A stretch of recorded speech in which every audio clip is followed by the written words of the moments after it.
There are two kinds of people. Some people are interested in talking, some people are interested in listening. Some people are interested in expression, some people are interested in perception.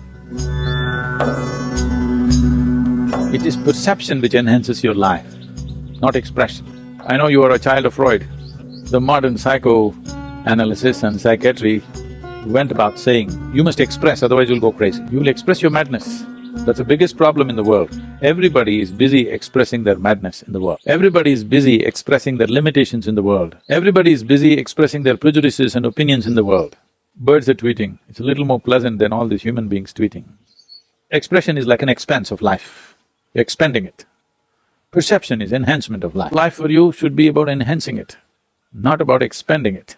At this moment in your life, just sit back and simply look at it. All the things that have found expression from you, take away the social context, just look at it as life. You're born one day and you'll be dead one day. In between this, all the things that you've said and done and expressed, what meaning does it have? What value is it to life? Either to your life or anybody's life. Okay, this moment I can say something and impress somebody here, maybe I can teach something to a child and, help him to learn something, live better, whatever. But in terms of existential life, as a piece of life, what does it mean? All the things that I've expressed means nothing. But all that you have perceived will make this life go far. If you want to find expression to what little you have perceived already, I would say wait. This restlessness is, across the world now.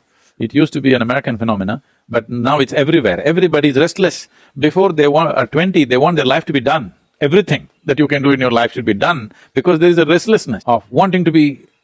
fear that you may not find expression. There is no need to be afraid of finding expression because if you become profound with your perception, your expression happens not verbally, not by action, it becomes akashic expression. They are the only ones who live. Today, in my experience, if I simply sit here, for me, whether it is Adiyogi or Krishna or Buddha or anybody, any of the yogis who lived beyond their physical nature, they're all present for me here, they're alive here, they're not past. When I speak about them, I talk about them, they're like here because they're here. If you do action with your physical self, it leaves a certain wake in the existence and it obliterates itself.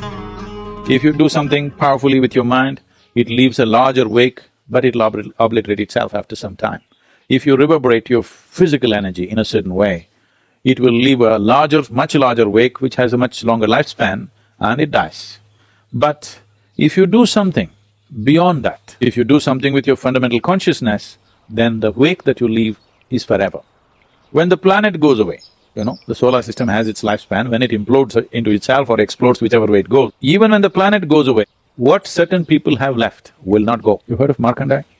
Markandeya lived through the destruction of the solar system and again came back. Because what you do with your consciousness does not die when the physical dies. When I say the physical dying, not about an individual dying, even when the solar system dies, when the universe dies, when the whole galaxy dies, what you did on the level of your consciousness will not die, it lives awake forever and always available to any being of any nature who has the necessary perception for that being, it'll always be available.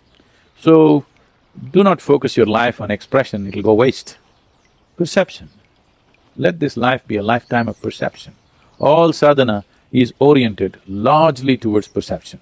Right now there's a teacher training program going on, we are asking them to express something that they don't even know. It's a dangerous walk. I'm all constantly cautioning them.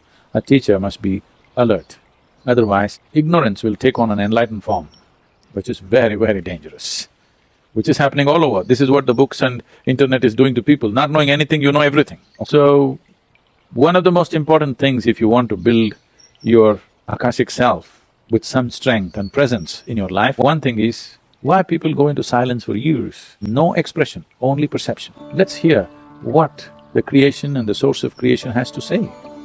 We have to listen, we have to perceive, not express.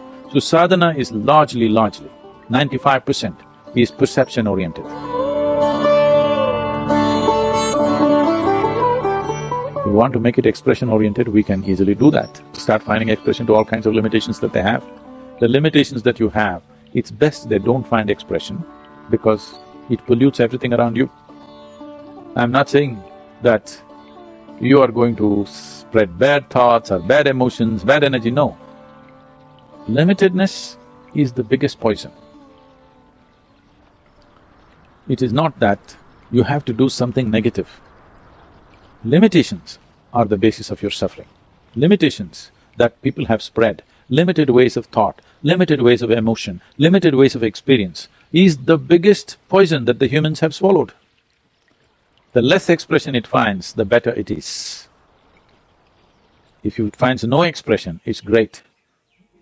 People are here doing sadhana for 25 years. We don't let them speak perception, deepen their perception forever.